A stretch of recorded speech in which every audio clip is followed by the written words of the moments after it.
지난 시간에 말씀드린 것을 다시 좀 기억을 되살리고 그걸 써먹을 일은 없습니다, 오늘.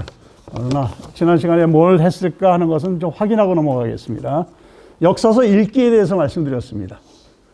우리가 역사 읽기를 하고 있는데 그 역사 읽기에 중요한 매개가 되는 것이 역사서입니다.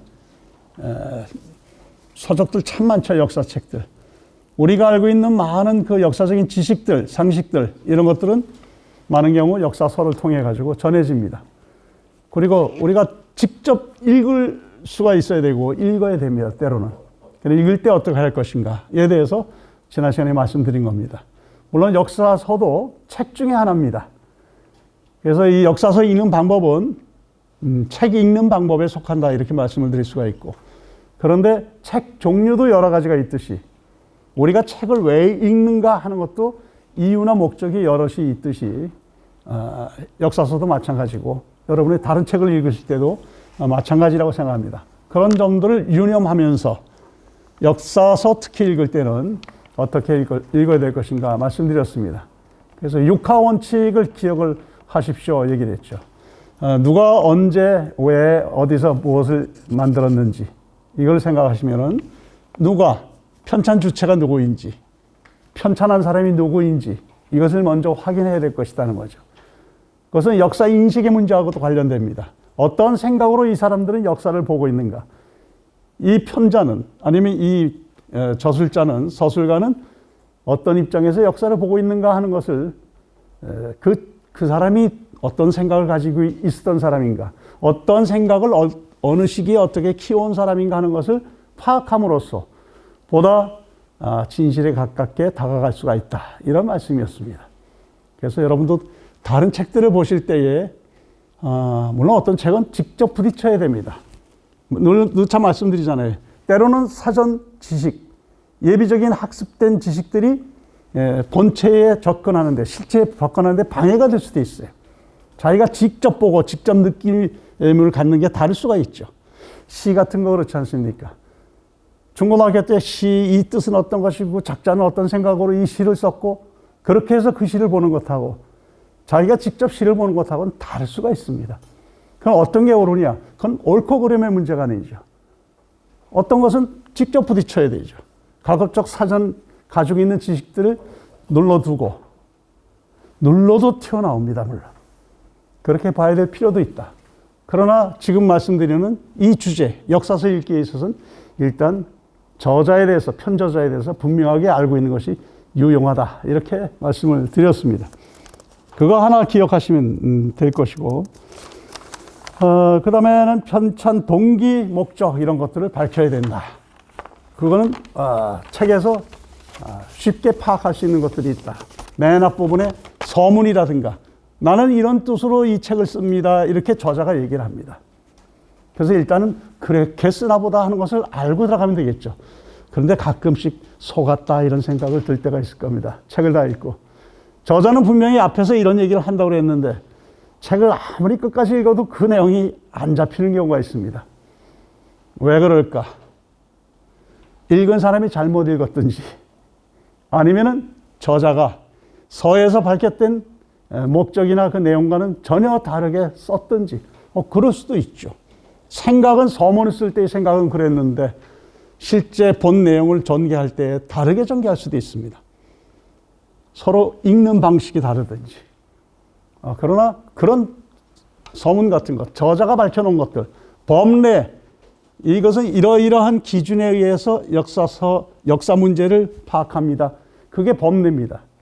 이 역사서 편찬의 기준들은 이런 것이고 이런 내용을 실을 것입니다 하는 게 법례입니다. 그래서 법례를 인내력을 가지고 좀 보셔야 될 겁니다. 어떤 것들은 내용을 잘 모를 그런 어휘들이 있습니다. 우리가 익히 만나는 용어들이 아니기 때문에 보고 파악을 하시면 되고, 보다 분명한 사실은 뭐 내용 전체를 파악해서 이건 이 사람이 이래서 책을 만들었구나 하는 걸 아시면 되겠죠. 또 하나 중요한 것은 문체에 주목하시기 바랍니다. 문체. 사체라고 얘기했죠. 역사를 서술하는 문체는 사체라고 얘기했습니다. 역사 서술 체제죠. 그래서 흔한 것이 연대기적인 시간의 흐름에 따라서 기록하는 편년체와 같은 방식들. 시간 가는 대로 적어 놓는 겁니다. 그거 적어 놓으면은 이것이 언제 생겼는가 하는 것은 잘 알 수가 있어요. 그런데 그 사건과 사건의 상호 연관성 같은 것을 파악하려면 또 다른 노력이 필요하죠. 조선왕조실록에 처음에 그 왕 숙종 1년에 적어놓은 기사하고 나중에 3년에 적어놓은 기사하고 연결이 된다고는 다 기억하지 않으면 모르는 거죠. 그래서 편년체는 그런 문제가 있지만은 연대기적인 서술, 흔히 많이 쓰이는 방법입니다. 그런 것도 있고, 강목체 말씀드렸죠. 이건 주관이 역사적인 가치가 앞선 사체입니다. 강과 목을 설정해가지고 큰 줄거리, 큰 주제를 정해놓고 그 주제에 맞는 것들을 적어놓죠. 사건의 성격은 이해하기 좋은데 경우에 따라서는 그 사건의 역사성, 시간성 같은 것은 놓치기가 쉽죠. 그리고 또 하나가 기사 본말체 말씀드렸죠. 기사 본말체는 그야말로 사건의 원인과 전개 과정, 결과를 묶어서 해놓은 것. 왕왕 썼던 많은 방법 중에 하나는 기전체죠. 본기와 열전으로 묶어져 있고 지가 있었던 것. 그것이 기전체입니다. 기전체와 강목체 대단히 많이 쓰이던 방식입니다. 그러니까 기전체 역시 사건이 흩어져 있죠.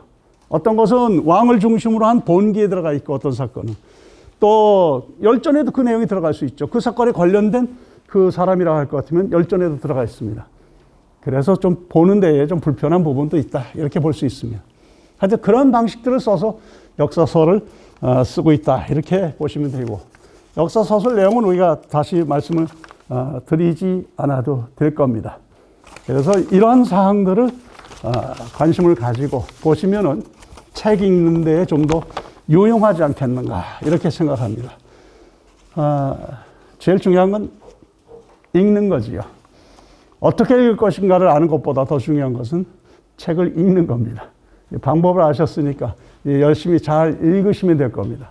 읽으면은 어떻게 읽어야 될 것인가 하는 자기 나름대로의 방법도 떠오를 겁니다.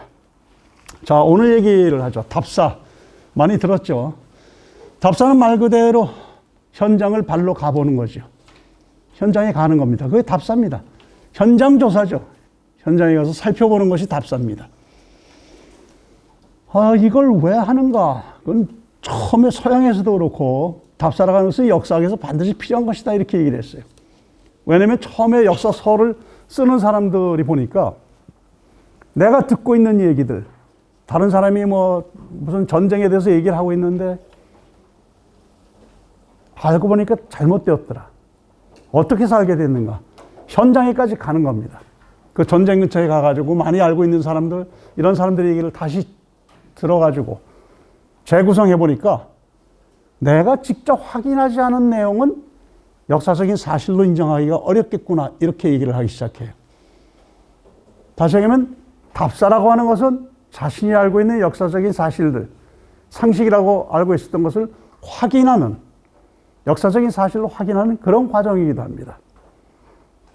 그런데 확인만 하는가, 내가 알고 있는 것이 참된 지식이었는가, 사실이었는가 하는 걸 확인할 뿐만 아니라 더 나아가서는 새로운 역사적 사실을 알기도 하죠. 답사를 통해서.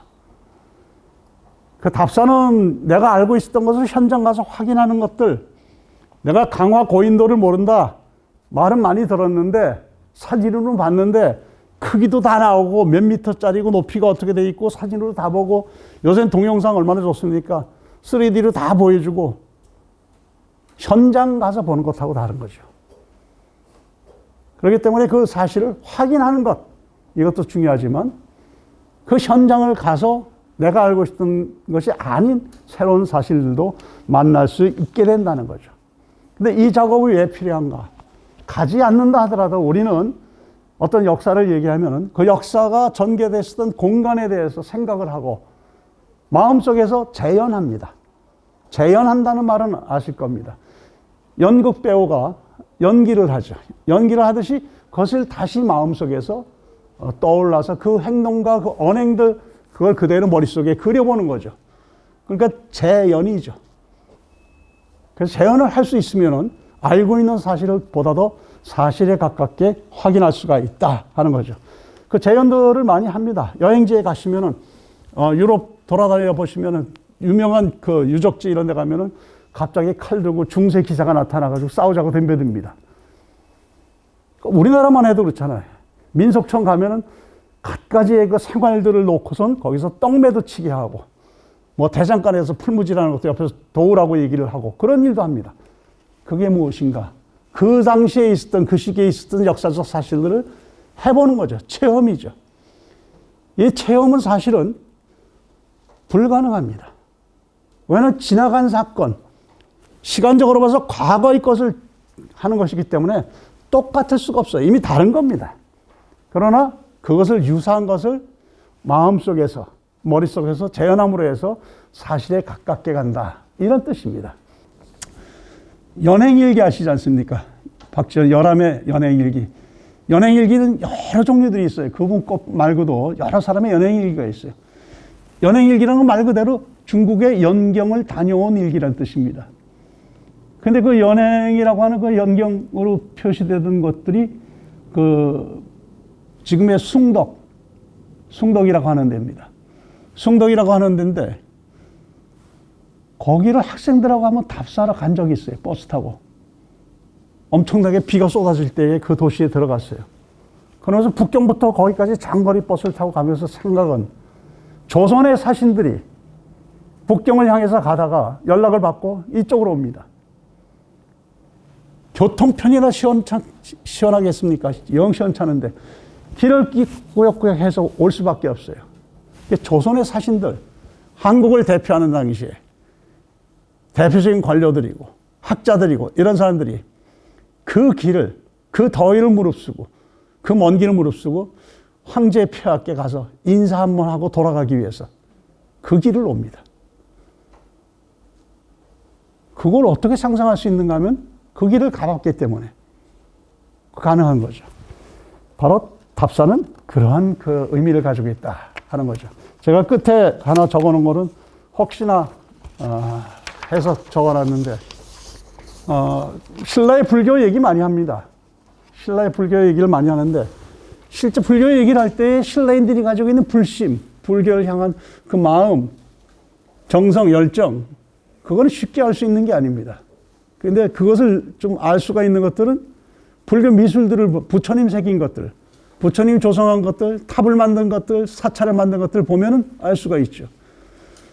여러분들이 유럽에 가면은 중세의 교회들을 많이 보지 않습니까? 성당들을 보잖아요. 거기서 뭘 보십니까? 당시 아름다운 건축술, 그것도 보지만 또 한편에는 그 밑에 깔려있는 당시의 중세인들의 교회에 대한 아니면 기독교에 대한 열정, 관심, 신앙, 그런 것이 밑에 있잖아요. 그게 오도돼가지고 잘못 이끌려져가지고 돈 냈다, 내 돈 잘못 냈대, 이런 문제가 아니고 그 시기에 그런 것들이 가능한 것 중에 하나는 가지고 있는 종교의 열정 같은 겁니다. 신라도 마찬가지죠. 근데 그것을 입으로만 얘기를 할 수 없고 실제 정서를 느끼고 공유를 해야 되는데 역사는 글로 쓰여서 써있는 사실만 하는 것이 아니라 그 사실이 전개된 과정에 있어서 이 정서도 공유한다고 말씀드렸잖아요. 역사 읽기라고 하는 것은 사실을 파악하는 것이긴 하지만 때로는 그 시대에 있었던 그 사람들의 마음을 헤아릴 수도 있고 그 분노와 관심과 애정과 한탄과 그 모든 것들을 함께 느낄 수가 있어야 제대로 읽을 수 있다 이렇게 말씀드렸잖아요.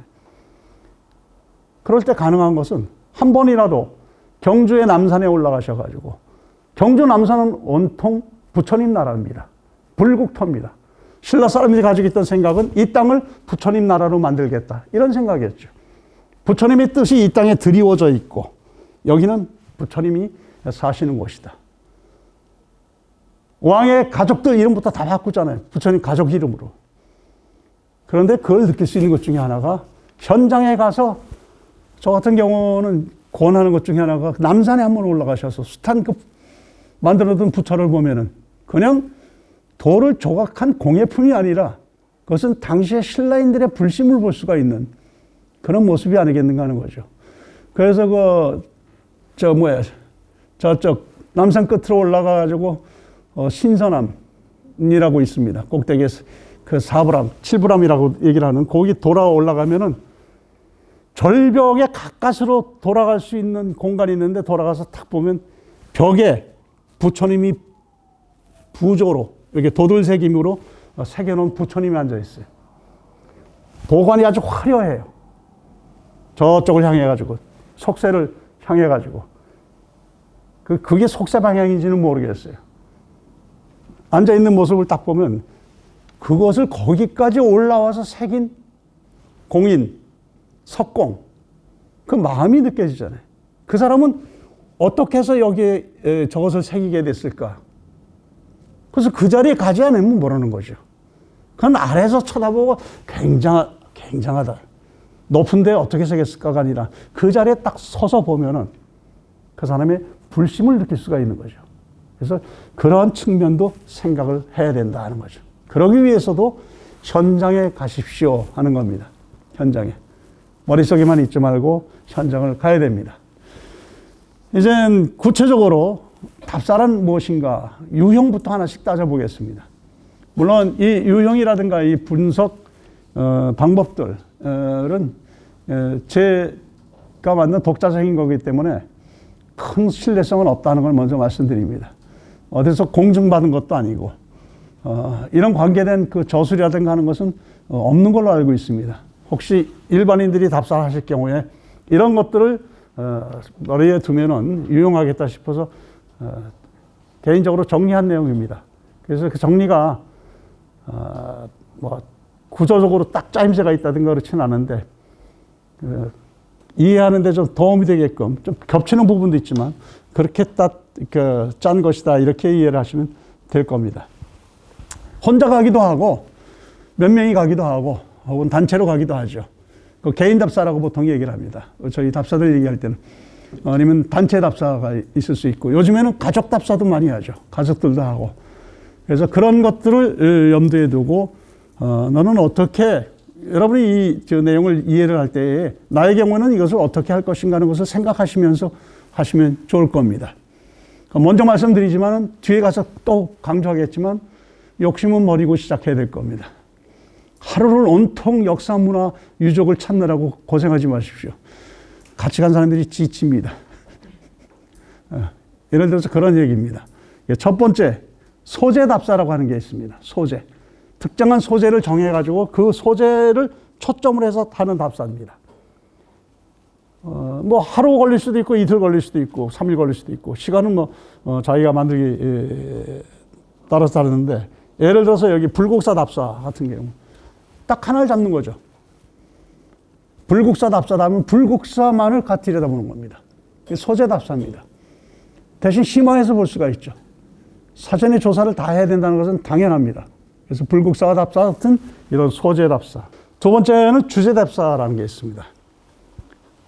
어느 시기부터인가 우리나라 대학 그 사학과에서 이 주제 답사를 하기 시작했습니다. 이전엔 주제 답사 안 했습니다. 답사에 대해서 이해가 별로 안 돼 있었기 때문에 그냥 여행 갑니다. 3박 4일, 4박 5일 한 지역을 가서 그냥 둘러보는 겁니다. 여행 가죠. 가서 설명도 옳게 안 됩니다. 그런 거였는데 어느 시기부터 이 주제 답사가 유행하기 시작했어요. 저도 그래서 처음에 주제 답사를 할 때에 그것을 꾸려보고 그 계획을 쌓고 그 코스를 일정을 정하고 선정하고 하는데 처음부터 이제 그 같이 해본 경험이 있어가지고 그런 일들을 했죠. 주제 답사는 이런 겁니다.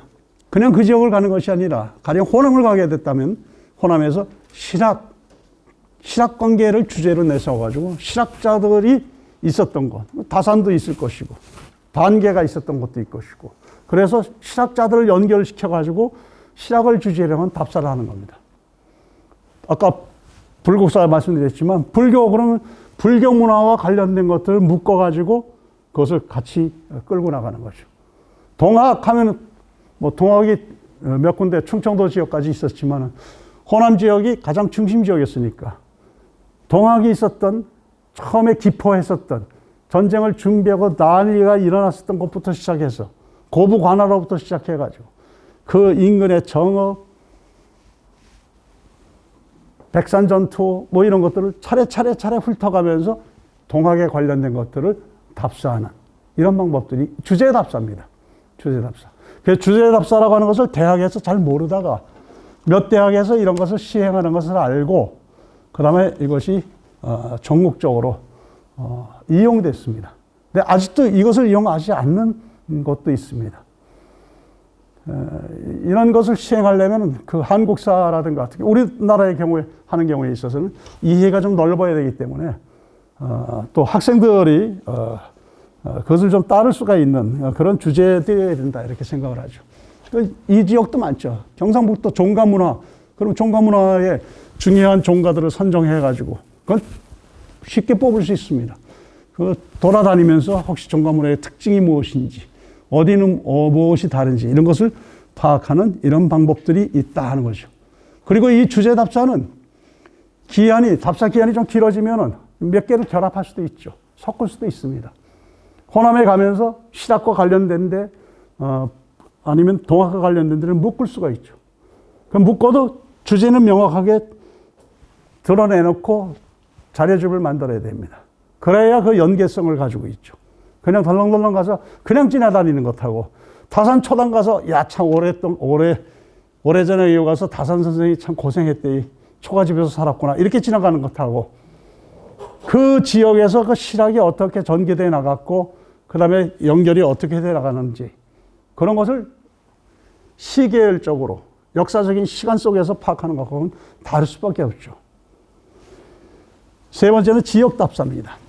이게 겹칠 수가 있죠. 지역답사라는 것도 특정한 지역을 선정을 해서 여기 예를 든 것은 답사라는 것은 저렇게 먼 땅들 호남, 영남 해가면서 서울 지역 이렇게 가는 것만은 아니다는 거죠. 우리가 살고 있는 곳에서도 지역답사를 할 수 있다는 거예요.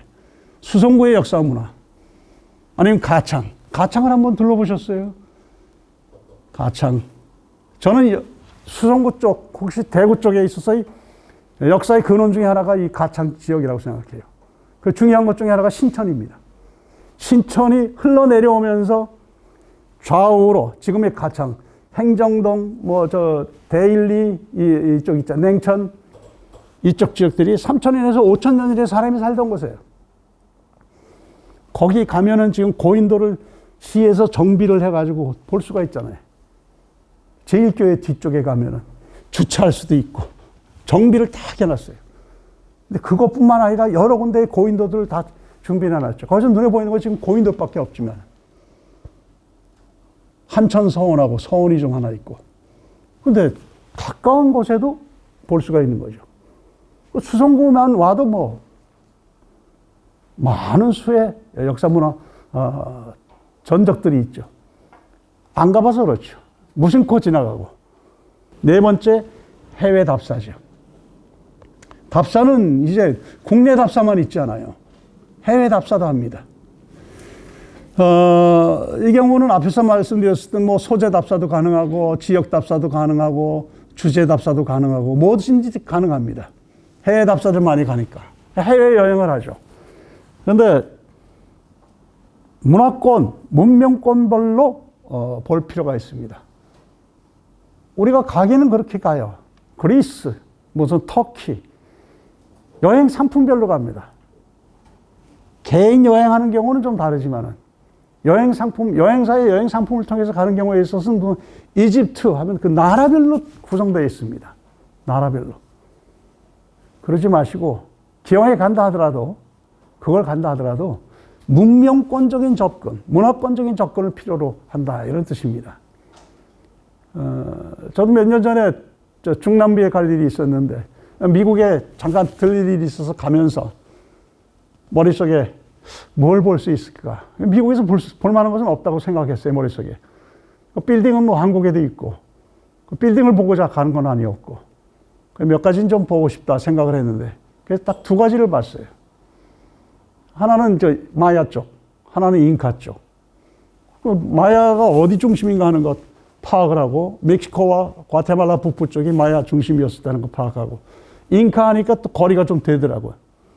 아, 이건 따로 해야 되겠구나. 체력이 못 받쳐주겠구나 싶어가지고. 그 주제입니다. 그 주제별로 그렇게 선정을 해서 가는 방법이 있다는 거죠.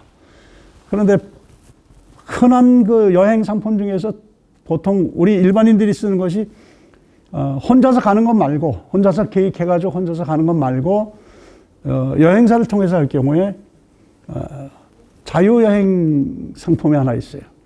자유여행 상품.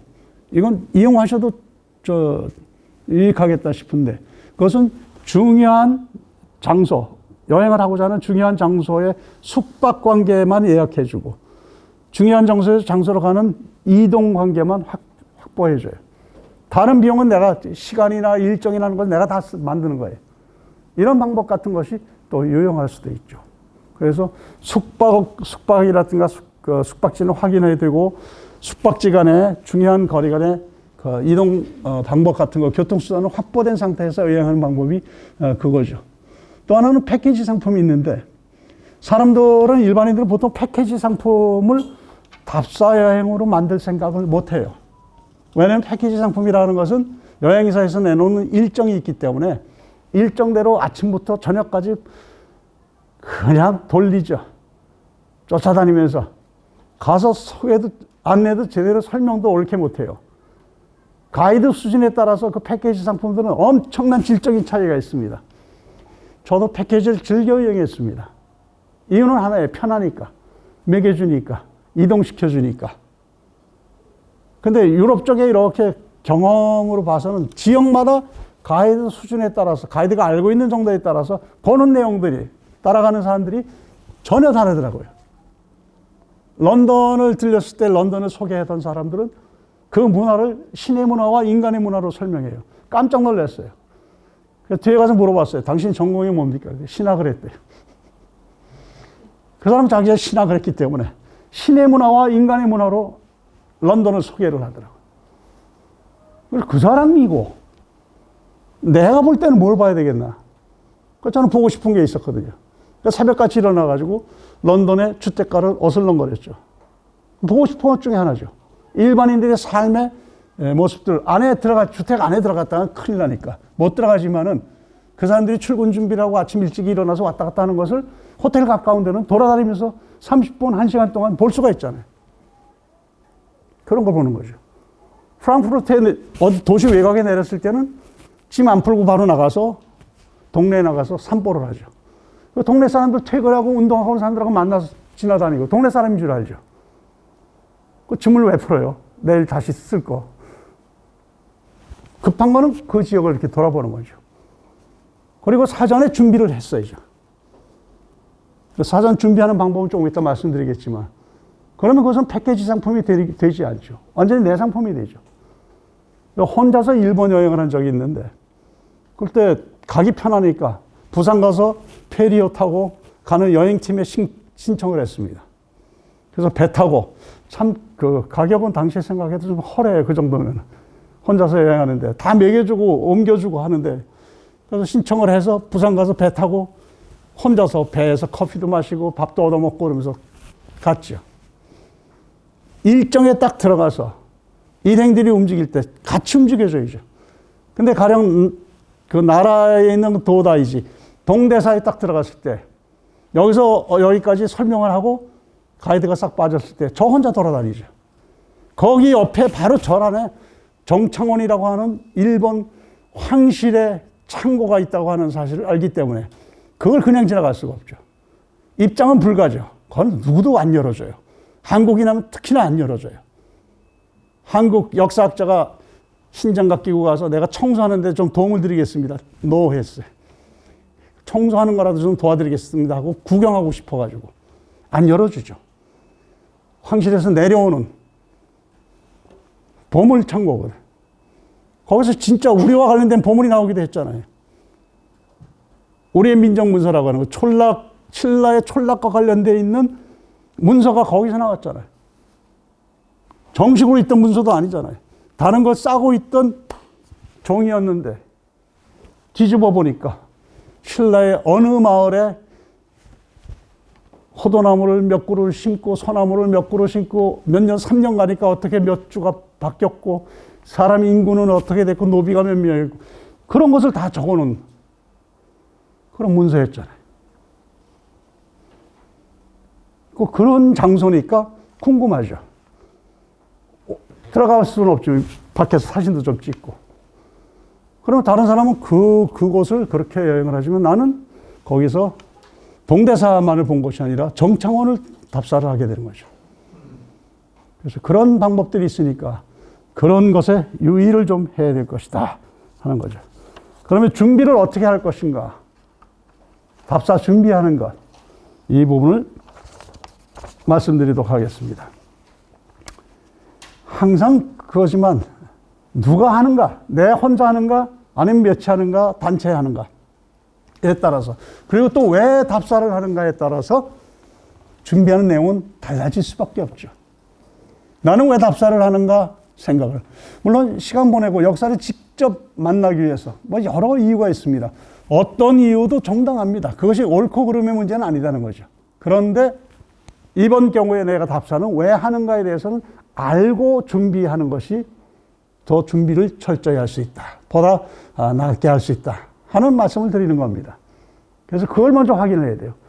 놀러 가는 김에 이번에 하나 더 좀 봤으면 좋겠다가 되든지, 아니면 이번에는 고려시대 아니면 신라시대의 무슨 문화에 대해서 좀 알고 싶다. 그 지역에 가는 길에 좀 봤으면 좋겠다. 이런 목적을 분명히 하고, 나 혼자 갈 것인가, 가족과 갈 것인가, 아니면은 어느 단체에 속해서 갈 것인가. 요새 역사문화 답사를 상품으로 내온 단체도 많습니다. 많은 상품들이 나오고 있습니다. 그거에 따라 달라진다는 거죠. 그래서 첫 번째, 답사의 목적을 확인한다 하는 거죠. 답사의 목적. 내가 알고 있는 그 역사적 사실을 가서 확인하고 싶은 것인가, 아니면 새로운 것을 만날 것인가 하는 것을 확인하고, 두 번째, 답사의 형태와 주체를 확인하죠. 내 따라가는 답사인가? 준비 많이 안 해도 되죠. 그러나 뭘 볼 것인가에 대해서는 본인도 준비를 해야 됩니다. 뭘 보여야 될 것인가 하는 건 당연히 준비를 해야 되죠. 그 학습자가 준비할 게 있고, 또 답사의 안내자가 준비할 게 있습니다. 저는 답사 같은 경우에는 이제 오랜 시간 동안에 주로 안내자 노릇을 많이 했죠. 그리고 개인적으로 갈 때는 참여자가 되고 따라가는 그런 사람이 있지만, 그때마다 그 준비를 달리할 수밖에 없다는 거죠. 가족들하고 가자고 해놓고 가서 풀어놓고 자, 다 봤지 타자, 이거 곤란합니다. 설명을 좀 최소한 아이들에게 해줘야 되고, 설명을 못하면 거기 있는 안내판이라도 가르쳐줘야 됩니다. 잘 읽어보래. 대부분 맞을 거다. 내가 확인을 안 해봤지만 그 얘기 좀 해주고, 그리고 가서 집에 가서 뭘 보면 이 내용이 자세히 나온다든가 이런 정도의 안내는 해줘야 됩니다. 다 봤지? 가자, 타자, 다음, 이건 안 됩니다. 그래서 그 가이드의 역할이라는 것은 장소만 가이드하는 것이 아니라 내용에 대한 가이드를 해야 돼요. 그 준비를 해야 됩니다. 여러분이 안내자가 될 것인지, 단순한 안내자가 될지, 가서 간단한 설명이라고도 해야 될지, 이것은 사전에 준비를 해야 될 것이다. 그 다음에 일정 계획을 정확하게 해야 됩니다. 일일 답사가 될 것인가, 하루 답사, 반나절 답사, 이런 게 있을 수가 있죠. 하루다. 제가 있었던 대학에서는 한때 시행하다 안 했는데, 신입생 딱 들어오면은 신입생을 훈련시키기 위해서, 역사학의 맛을 좀 보여주기 위해서 일일 답사를 만들었어요.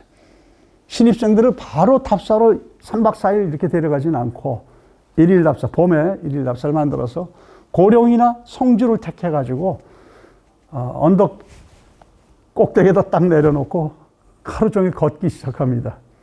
같이 하는 거죠. 교수들도 같이 하죠. 그래서 그 알터 암각화부터 시작해가지고 도요지부터 시작해서 차례차례 고령 쪽을 쭉 걸어 다닙니다. 성주도 그렇고. 아니면 버스를 대절했다고 하면 버스를 하나 가지고 성주를 하루 종일 돌아다녀요. 몇 군데 포인트를 잡아서 도시락을 싸가지고 그렇게 하기도 하죠. 일일 답사도 가능하죠. 요즘 승용차들 많으시니까 일일 답사 얼마든지 가능하고, 할 때도 참 많습니다. 하루에 떠나서 하루에 돌아올 수 있는. 근데 그것도 계획이 필요합니다. 일정을 어떻게 잡을 것인가, 동선을 어떻게 잡을 것인가. 그것은 모르면 안 됩니다. 지리적인 정보 이런 것을 파악을 다 해야 됩니다. 요즘엔 다 잘 돼 있잖아요. 길 찾기 딱 들어가면 걸리는 시간까지 다 나옵니다. 절대적인 시간 아니지만 상대적인, 어디서부터 어디까지 20분, 어디서부터 30분, 이게 다 나오죠. 그리고 동선들이 다 파악이 되잖아요. 경로가 표시되잖아요, 지도에. 그래서 이 동선이 맞는지 아니면 다른 방향을 코스를 잡아야 될지 이것들을 다 확인을 해서 일정을 잡는 거죠. 정말 갔던 길을 다시 돌아오는 것이 계속 하루 종일 반복되면 재미없습니다.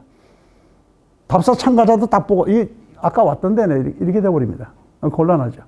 그래서 그런 것들을 생각을 해서 준비를 해야 된다는 거죠. 길어지면은 보통은 사전 답사를 합니다. 대규모의 답사자들이 움직일 경우에 대학 같은 경우는 사전 답사를 꼭 합니다. 100명, 150명 아니면 7, 80명이 움직이는데 사전 답사 없이 갈 수가 없는 거죠. 답사 코스 잡아놓은 대로 그대로 움직입니다.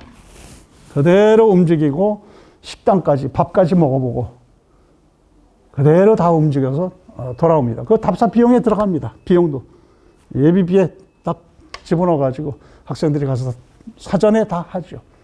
그렇게 준비가 돼 있어야 되는 겁니다. 그 준비가 돼 있어도 가서 펑크나는 일들이 있죠. 준비를 해야 된다는 거죠. 네 번째 준비물.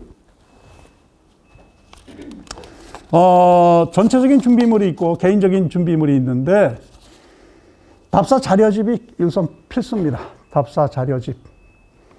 이거는 사학과 학생들만 만드는 게 아닙니다. 여러분이 개인이 돼가지고 여행을 할 경우에 몇 쪽이 되었든 간에 준비물을, 자료집을 만드시기 바랍니다.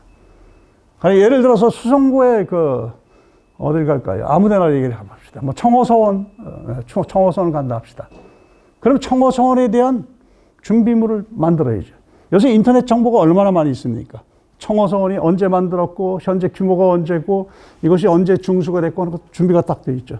서원이란 무엇인가? 그건 뭐 들어가서 하나의 항목에서만 해결할 생각을 하지 마시고, 여러 가지 항목들을 찾아가지고, 그럼 서원의 본질이 무엇이고, 서원의 설립은 어떻게 됐는가 하는 것을 다 준비해가지고, 그래서 청호서원이 이렇게 만들어졌구나. 자료를 2쪽이 됐건 3쪽이 됐건 간에 준비를 해서 자료를 만들어라는 거죠. 해외 답사도 마찬가지입니다. 저도 개인적으로 여행을 할 경우에 가급적 자료집을 만듭니다. 많지는 않아요. 많지는 않고. 가령 베트남 여행을 한다. 모르잖아요. 베트남의 역사에 대해서 역사학 전공자도 잘 모릅니다. 그때부터 베트남에 대해서 공부하기 시작하죠. 베트남의 역사가 무엇인가? 찾기 시작합니다. 베트남 문화가 뭔가. 그래서 그 준비를 하면서 실제 많은 부분들을 알 수 있게 되어 있죠. 누가 베트남이 비에트족이 세운 나라인 줄 알았겠어요. 저 처음 알았거든요. 베트남이 왜 베트남인가 했더니. 그리고 처음에 생각할 때는 그냥 한 문화로 생각했는데 따지고 보니까 중국 쪽하고 가까운 곳에 한 문화의 영향을 받은, 한나라 문화의 영향을 받은 지역이 있고, 중부에서 남부까지는 또 우리가 알고 있는 앙코르와트 참파 컬처라고 하는 참족들의 문화가 중심이 됐던 시기가 있었고, 그것이 16, 17세기까지도 이어져 왔고, 그럼 중남부 아래의 문화는 북부의 문화하고 전혀 다를 수밖에 없는, 정치적으로 통일이 됐지만 문화적으로 있어서는 전혀 다를 수가 있겠구나. 그런 것을 사전에 좀 알아보고 가게 된 거죠. 준비 안 하면 몰랐죠. 그렇게 준비를 하니까 여행 상품에 응해가지고 그걸 신청을 해가지고 따라가지만은 가서 봐야 될 곳들이 늘어나는 거죠. 박물관, 참파 컬처에 대한 박물관들을 조사를 하고 내가 머무는 곳, 다낭이면 다낭에 그런 문화 박물관이 어디 있는가 확인을 하고 입장료가 얼마인가까지 확인을 해보고, 그리고 베트남의 역사 문화에 대해서 한 30쪽짜리 준비물을 만들게 되는 거죠. 제가 보려고, 제 일행이 보려고 그걸 만듭니다. 그런 준비가 바로 자료집 준비다 하는 거죠. 그 다음에 기록 준비 같은 건 해야죠. 이것은 전문가만이 하는 것은 물론 아닙니다. 기록 준비라는 것은 여행 일정 전체를 기록해야 됩니다. 영상물로 기록을 할 수도 있고, 펜으로 쓸 수도 있고, 적을 수도 있죠. 기록 준비를 해야 됩니다. 기록 준비를 해야 되고, 줄자나 뭐 카메라 이런 정도는 가지고 있어야 되고, 요즘 휴대폰에서는 제가 방법 중에 하나는 이 기록을 하기 이제 귀찮아지니까 카메라를 이용하죠. 사진을 찍으면은 사진의 위치가 파악이 되잖아요. 사진 딱 밀면은, 물론 어느 프로그램이냐에 따라서 다릅니다. 사진 저장하는 프로그램에 따라서 사진을 딱 밀면은 정확하게 주소, 위치, 동경, 뭐 또 위도, 경도 다 나오잖아요. 그래서 증거로 남기기 위해서 장소를. 그래서 일부러 사진을 찍는 경우가 있어요. 한두 장 찍어두면은 나중에 어디가 지나갔다는 것을 기록할 필요가 없이 요즘에는 휴대폰 가지고 위치 정보가 파악이 되기 때문에 그런 방법을 쓰기도 합니다. 자, 그 다음에 자료집 만들기하고 사전학습 이런데, 자료집에서는 각종의 정보들을 갖다 먼저 파악해야 된다는 건 말씀을 드렸습니다. 이동수단, 방법, 이거 다 파악해둬야 돼요. 가면이 있어. 이거 안 됩니다. 그럼 걸을 생각해야죠. 또 해가 어느 방향에 있을 때인가 하는 것들을 확인합니다. 전혀 달리 보이죠. 제가 감탄한 것 중에 하나 서산마애불. 해의 방향에 따라서 부처님의 웃는 얼굴 모습이 완전히 달라지잖아요. 학생들 앉혀놓고 거기 가면은 지금은 없습니다. 그때는 누가 전구를 하나 가설해놨어요. 서산마애불에 가면 장대에다가 끝에 전구를 하나 달아놓고 오는 사람들이 이거 사용하라는 뜻이죠. 딱 보면은 그걸 들고 부처님 위에부터 시작해가지고 이렇게 누가 하나 들고 돌려라 그러면 쓱 올리면 앉아있던 학생들이 감탄사가 절로 입에서 쫙 나와요. 자기 보는 위치에서 전구의 그 불 조명의 색깔에 따라서 웃는 모습이 확 달라지니까 너무 놀란 거죠. 근데 지금도 그걸 하고 있는지는 모르겠어요. 그것은 일반적인 해, 조사, 볕 조이는 거에 따라서 잘 보일 수도 있고, 비문 같은 거 볼 때 특히나 위치를 바꾸잖아요. 여러분도 잘 안 보이면 이렇게 하기도 하고 숙이기도 하고, 그건 뭐예요? 조명을 스스로 바꿔보는 거예요. 그래서 이 음각대에 있는 것들을 잘 보려고 노력하는 거죠. 그래서 그런 것들을 사전에 준비를 해야 된다는 거죠. 해당 대상물에 대한 정보는 어디서 얻는가? 거기 한 두 가지 써놨죠. 해당 지역의 박물관 혹은 미술관 홈페이지 찾아보십시오. 이건 잘 생각들을 알아요. 내가 함안에 여행을 가야 되겠다. 함안에 답사를 해야 되겠다. 함안 박물관 들어가십시오. 홈페이지를. 물론 입장은 함안 박물관의 연구자들의 입장이 거기 반영되어 있습니다. 언제 생겼고 뭐 어떤 의미에 대한 파악들은 그 입장에서 서술해놨어요. 그거 보면 저희들은 웃죠. 아, 이건 암흑의 견해를 따르는 입장이구나. 그러나 일반인의 경우에 있어서는 그 사실만을 파악하면 되니까 그것의 평가의 문제가 아니니까 들어가 보시면 됩니다. 경주 가실 때 경주 박물관 가봐야 될 거 아니에요. 그리고 미술관, 기념관 이런 걸 찾아가지고 홈페이지에 소개된 것들을 보시면 된다는 거죠. 그리고 문화유산 포털 같은 거 지난번에 소개를 해드렸잖아요. 그런 거 가서 들어갔다 보시면은 보다 유용한 정보를 얻을 수가 있습니다. 해외 답사의 경우에 한 가지 소개를 해드리자면은 다 있진 않은데 주한대사관 있지 않습니까? 우리나라의 주한대사관.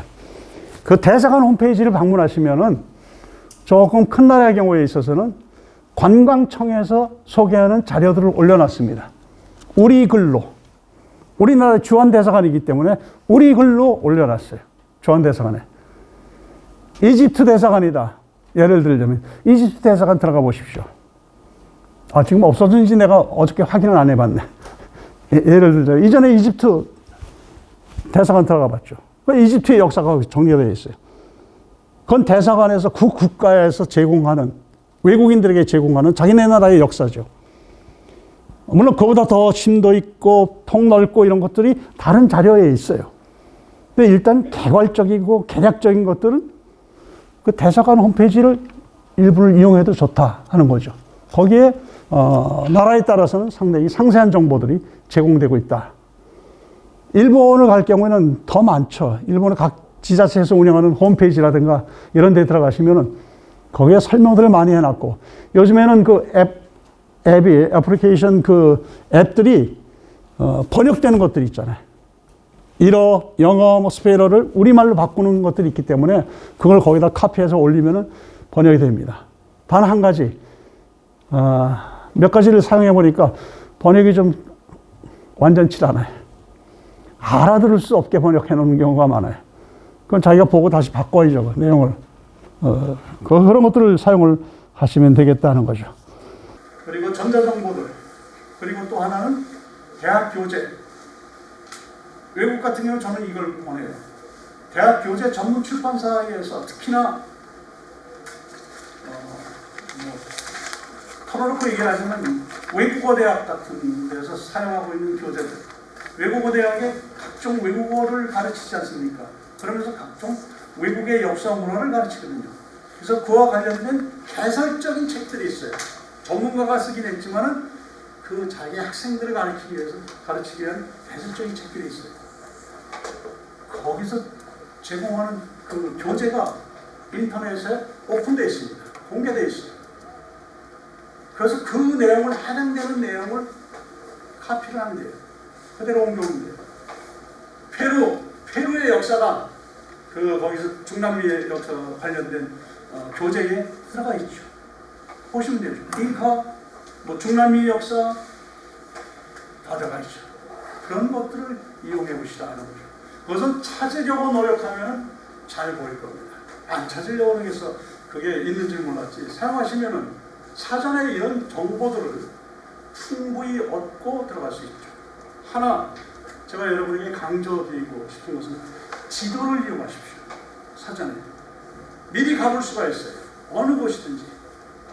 하나는 국내 지도를 이용하는 게 있고, 하나는 지도 떴네.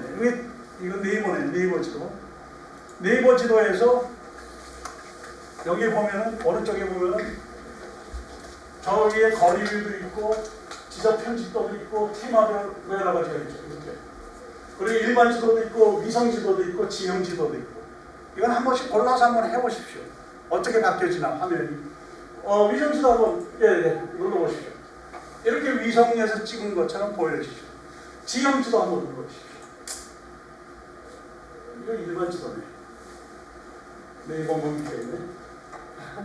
거리뷰 눌러보세요. 거리뷰. 오케이. 거리뷰의 파란색은 거리뷰가 있는 스트리트 뷰라고 해가지고 자동차가 돌아다니면서 다 찍어놓은 게 가능한 것을 표현하는 거예요. 그래서 용합도서관에 딱 치면은 용합도서관 앞이 나오죠. 도서관이잖아요. 클릭하면 이 앞으로 옵니다. 이 도서관이 보이잖아요. 이 앞까지 미리 다 가보는 겁니다. 정보를 이렇게 하면 용합도서관 들어오면 이쁘죠. 지금 제 차가 여기 있는데 옛날에 찍었기 때문에 없을 겁니다. 이거 볼 때에 여기에 연도 표시 같은 게 있어요. 지금 여기는 어디인지 모르겠는데 이 사진 정보가 언제 정보가 하는 것들이 다 나옵니다. 이거 여기 나오죠. 2022년 4월 최근 정보입니다. 걸어다니시다 찍혔을지도 몰라요. 여러분이 참 빠빨거리고 많이 돌아다녀요. 이렇게 연두색 차에 위에 카메라 달린 거 골목 지나다니는 거 보시면은 저거 스트리트 뷰 만드는 차구나 이렇게 아시면 되죠. 그래서 국내에 어디를 가든 간에 이걸 가지고 먼저 사전에 정보를 얻을 수가 있는 거죠. 이걸 일반으로 돌려보세요. 그래.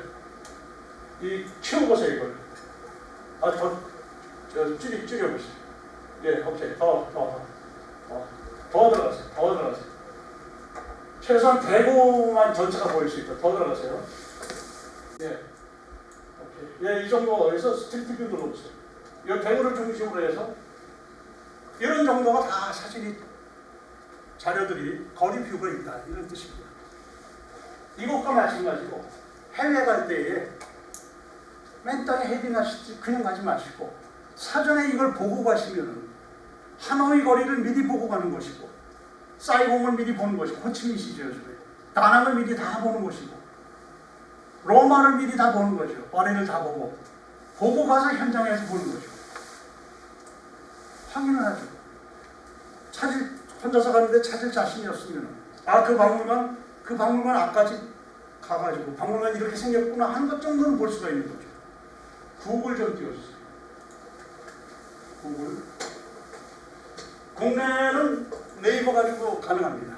그리고 새로운 정보들을 계속 업데이트하고 있습니다. 해외 같은 경우는 구글을 사용하시면 됩니다. 구글. 예, 구글이에요? 네. 구글 세계 지도 떼어보세요. 쭉. 세계 지도. 예, 쭉쭉 내려가면 돼요. 오케이. 세계 지도. 오케이. 더 들어갔어요. 이 정도면 됐나? 예. 자, 이거 보시면 아까 눈치챘을 거예요. 이게 파란색으로 되어 있는 것이 세계 지도에서 거리뷰가 제공되는 곳입니다. 여기는 제공이 안 되죠. 유럽 거의 완벽하게 제공되죠. 아프리카 일부죠. 일부. 남아프리카 공화국, 서해안, 아이보리코스트 이쪽하고, 아시아, 인도 일부, 태국, 베트남, 한국, 남쪽만. 북한 좀 가보고 싶다. 안 됩니다. 일부는 위성지도 이런 것이 북한 지역 됩니다. 저도 이북에서 내려온 산발 떨어지기 때문에 고향이라고 알고 있는 곳에 들어가 보죠. 어떻게 생각나요? 그래서 몇 군데를 이렇게 볼 수가 있어요. 위성지도. 그러나 스트리트 뷰로 안 보여요. 동네 사람들 지나다니는 거 못 봅니다. 제공을 안 하죠. 일본, 이게 세계 지도죠. 그러면 한 군데나 두 군데 어디 가보고 싶으세요? 미리 한 군데만 얘기해보세요. 많이 시원하시면 하노이 갈까요? 아니 북경 갈까요? 로마를 갈까요? 로마? 여기서 치면 됩니다. 한글로 치면 돼요. 모르면 로마. 그럼 로마 빵집이 나올 수도 있어요. 그건 조심하시고. 로마. 그 로마예요. 여기가. 로마에서 안으로 들어가면 보이기 시작하죠. 더 들어가 보세요. 여기 볼 때에 스팟에 따라서 여러 대 스팟에 따라서 카메라 표시가 되는 거 있어요. 이거 눌러보세요. 여기 카메라 표시가 되어 있는 것도 보시면 비슷하게 있을 텐데 들어가면은 일반인들이 올린 그 지역에 관련된 사진들이 수백 장이 떠 있습니다. 가기도 전에 이미 수백 장의 사진들을 보고 가는 거예요. 그것도 물론 언제 맞는 것인가 하는 것을 주의 깊게 봐야죠. 이게 5년 전 사진인지 최근의 사진인지 이게 다 보고 왔는데 저 영감 지금 안 살아있겠지만 미리 다 보고 왔는 거예요. 지도 정보라고 하는 게 그냥 간단한 어디 위치를 알려주는 것이 아니라 구체적인 공간의 모습들을 다 알려주는 그런 지도입니다. 그래서 여러분에게 권하기는 어느 곳을 답사를 하든지 네이버를 사용하든 구글을 사용하든지 들어가셔서 이것을 한번 시연을 해서 이게 다 미리 보잖아요. 가서 확인을 하는 거죠. 느낌은 제가 다르죠. 사진을 보는 것, 눈으로 보는 것하고 실제 실물로 보는 것 다르겠지만 이것을 준비를 해서 가야 됩니다. 이렇게 보시면 되죠. 또 현장에서 주의할 게 좀 있는데 현장에서 빠른 시간 내에 말씀드리겠습니다. 이것도 역시 마찬가지로 육하 원칙에 따라서 법사 현장에서 누가 언제 무엇을 어디서 왜 어떻게 하는 것을 머리에 두고 현장에서 봐야 됩니다. 첫째는 자료집을 준비해 갔으니까 자료집의 내용을 확인해야죠. 옳게 되어 있는지 다른 것인지 이걸 확인하고, 두 번째는 자료집에서 놓친 부분이라도 보이게 되죠. 자료집에서 모든 것을 완벽하게 준비할 수 없잖아요. 그런 것들을 기록을 해야 됩니다. 영상으로 기록하든 필기로 기록을 하고, 세 번째 안내판도 잘 이용을 하셔야 되고 현지인의 설명을 드려야 됩니다. 심지어는 이런 것도 합니다.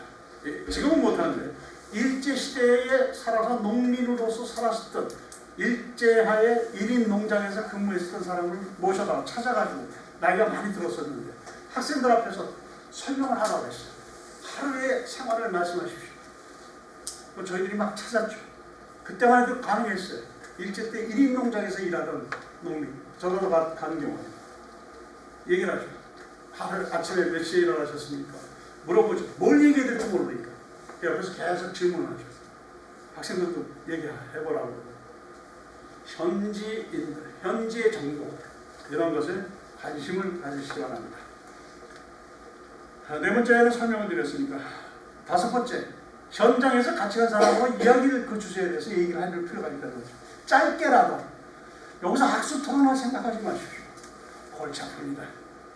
인류 평화를 너무 논하지 마시고 봤던 느낌이라든가 이런 것을 같이 공유하는 뜻에서 얘기를 하시고, 관찰하는 지점을 유의하라 이런 뜻은 뭐냐면, 사찰에 가가지고 이렇게 보고 사찰 화려하네, 조선 후기 뭐 양식이네 이것만 보지 마시고 뒤돌아서서 그 사찰이 무엇을 보고 있는가 하는 걸 보라는 거예요. 어디 가도 마찬가지입니다. 대성당을 봤을 때 대성당은 마주보기만 하죠. 근데 대성당 위치에서 도시를 보십시오. 성당은 도시를 향해서, 도시인들을 향해서 뭐라고 하고 있는지, 왜 그 자리에 있는지 그게 보이기 시작합니다. 그래서 자리를 바꿔보십시오. 그 있는 위치. 일곱 번째, 이것은 아까 설명한 거, 보는 지점을 갖다가 그날의 태양 시간을 고려해가지고 보도록 하라 하는 거죠. 이동 시간을 잘 이용하라 하는 건 뭐 다 말씀 안 드려도 되겠죠. 이동하는 시간은 행복한 시간, 잠자는 시간 이러지 마시고, 피곤할 때는 잠도 자야 되겠지만 이동하는 시간을 잘 이용을 하시기 바랍니다. 그 다음에 답사 마무리에 대해서 얘기를 하자면, 끝나고 와서 마무리를 잘 하시기 바랍니다. 리마인드를 할 필요가 있으면, 다시 기억을 되살릴 일이 있으면 그 부분을 확인을 하시기 바랍니다. 마지막으로 답사에서 유의점 포인트만 말씀드리도록 하겠습니다. 뭘 유의해야 될 것입니다. 첫째, 욕심을 줄여라. 처음 준비할 때는 많은 걸 보고 싶고 많은 설명하고 싶어요. 이거 절대 안 됩니다. 욕심 줄이시기 바랍니다. 많이 먹으면 배탈 납니다. 그만큼 작은 부분을 알차게 준비해가지고 좋은 답사가 되시기 바랍니다. 두 번째, 지정문화재만 보는 것이 아니라는 것 반드시 생각하시기 바랍니다. 비지정문화재도 있습니다. 지정되어 있는 문화재, 그 문화재의 격이 국본이나 지방문화재가 문화재의 가치를 얘기하는 게 아닙니다. 그래서 그 점을 조심하시기 바랍니다. 또 답사하는 사람들끼리 많은 부분을 감정부터 시작해서 역사적 감정을 비롯해서 그런 것들을 공유하도록 하고, 마지막으로 현장에 가서 신기하다고 해서 흥분하지 마십시오. 그리고 만져보고 싶죠. 어떤 문화재나 이런 데 가보면 아주 선이 가가지고 벤질벤질해지는 경우가 있어요. 저건 끝내 없어지겠구나, 달아 없어지겠구나 하는 정도로 그런 것도 있고 그렇죠. 근데 가급적 발 딛고 서 있는 곳은 조심하시기 바랍니다. 어느 곳이든지 가면, 특히나 발굴 현장 같은 데는 특히 그렇지만은 발 딛고 서 있는 곳에서 조심스럽게.